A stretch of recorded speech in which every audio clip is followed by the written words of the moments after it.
हम देखेंगे प्रश्न उत्तर माता पिता और वरिष्ठ नागरिकों का भरण पोषण अधिनियम 2007 एक्ट नंबर 56 और 2007 के क्वेश्चन आंसर 25 तक हो चुके थे। अब है क्वेश्चन नंबर 26। इसमें है भरण पोषण अधिकारी से संबंधित कौन सी धारा है, तो यह धारा 18 है। क्वेश्चन नंबर 27, कौन सी धारा वरिष्ठ नागरिकों के लिए चिकित्सा सहायता से संबंधित है, तो यह है धारा 20। कौन सी धारा है, धारा 20। अगला क्वेश्चन है 28। क्वेश्चन नंबर 28, नियम बनाने की राज्य सरकार की शक्ति कहाँ निहित है, धारा 32 में।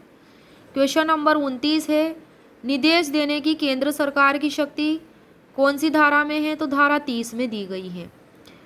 क्वेश्चन नंबर 30, धारा 30 के तहत केंद्र सरकार इस एक्ट के उपबंधों का निष्पादन करने के बारे में किसको निर्देश दे सकेगी, तो वह राज्य सरकार को निर्देश दे सकेगी। क्वेश्चन नंबर 31 है माता पिता और वरिष्ठ नागरिकों के भरण पोषण से संबंधित प्रावधान कौन से अध्याय में है, तो अध्याय 2 में है। कहाँ से कहाँ तक है ये, तो ये सेक्शन 4 से 18 तक है। अब आता है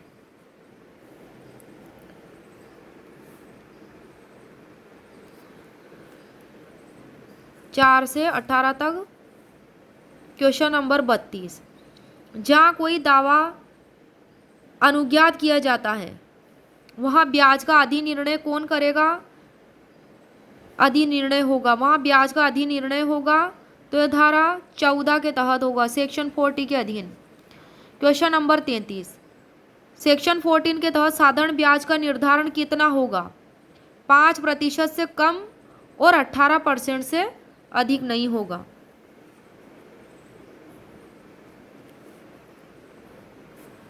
पाँच % से कम और 18% से अधिक नहीं होगा।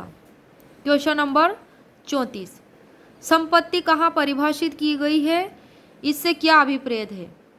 संपत्ति परिभाषित करी गई है सेक्शन 2F यानी कि 2 में। इससे अभिप्रेत है चाहे जंगम या स्थावर, पैतृक या स्वयं अर्जित, मूर्त या अमूर्त, जिसमें ऐसी संपत्ति में अधिकार या हित सम्मिलित है। क्वेश्चन नंबर 35, अवयस्क से क्या अभिप्रेत है, ये इसकी परिभाषा है धारा 2 में दी गई है। ऐसा व्यक्ति अभिप्रेत है जिसके बारे में भारतीय वयस्कता अधिनियम 1875 एक्ट नंबर 9 1875 का के अधीन उसने वयस्कता की आयु प्राप्त नहीं की है। क्वेश्चन नंबर 36, क्वेश्चन नंबर 36 में क्या है कि संविधान के कौन से अनुच्छेद के तहत वृद्ध व्यक्तियों के कल्याण को संभव बनाया गया है। आंसर है अनुच्छेद 41, यह राज्य की नीति का निर्देशक सिद्धांत है। तो अनुच्छेद 41 के तहत बुजुर्गों से संबंधित प्रावधान है जो राज्य की नीति का निर्देशक सिद्धांत है। क्वेश्चन नंबर 37, बालक की परिभाषा कौन सी धारा में है, इससे क्या अभिप्रेत है।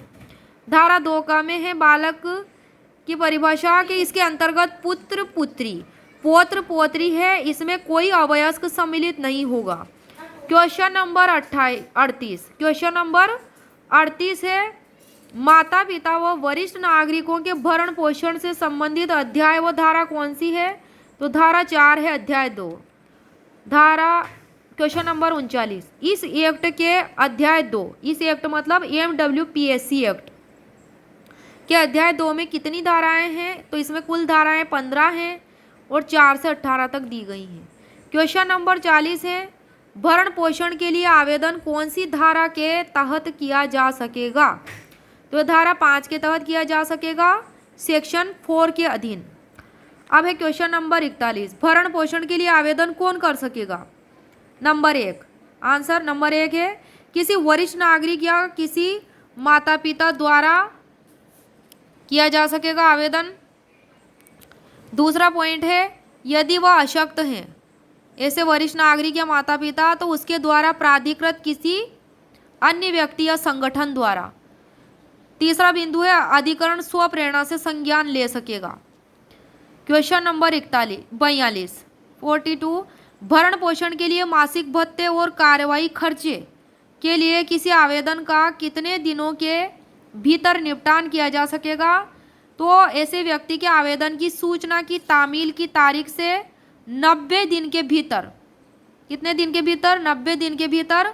और ऐसी अपवादिक स्थिति है वह टाइम से नहीं पहुंच पाया तो वह 30 दिन की अधिकतम अवधि और विस्तारित की जा सकेगी सेक्शन 5 सब सेक्शन 4 के तहत। क्वेश्चन नंबर है 43।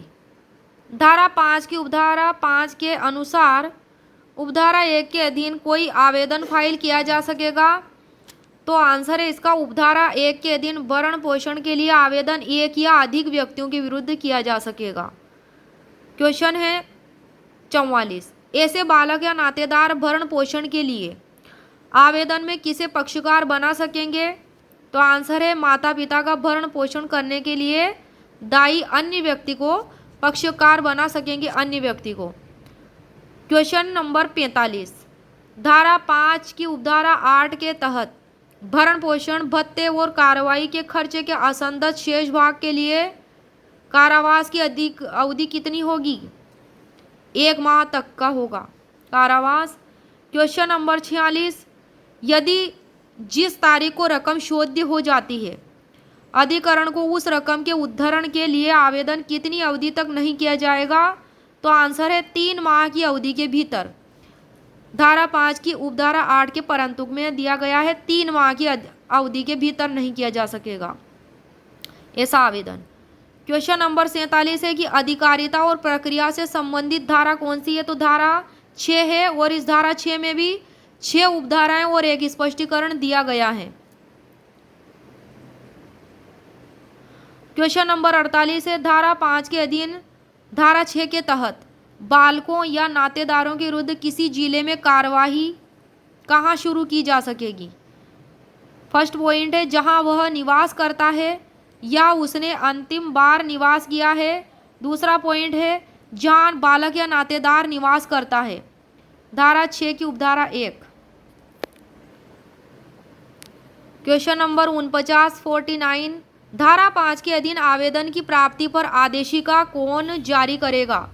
तो इस MWPAC एक्ट के अधिकरण उस बालक या नातेदार को वहाँ उपस्थित होने के लिए आदेशिका जारी करेगा। एक्ट का अधिकरण जो इस एक्ट के लिए बनाया गया है वह अधिकरण धारा 6 की उपधारा 2 के तहत। धारा 6 की उपधारा 2 के तहत क्वेश्चन नंबर 50 बालक या नातेदार की उपस्थिति सुनिश्चित करने के लिए अधिकरण को किसकी शक्तियां प्राप्त होंगी? तो आंसर है CRPC 1973 के अधीन प्रथम वर्ग न्यायिक मजिस्ट्रेट की शक्तियां प्राप्त होंगी। धारा 6 की उपधारा 3।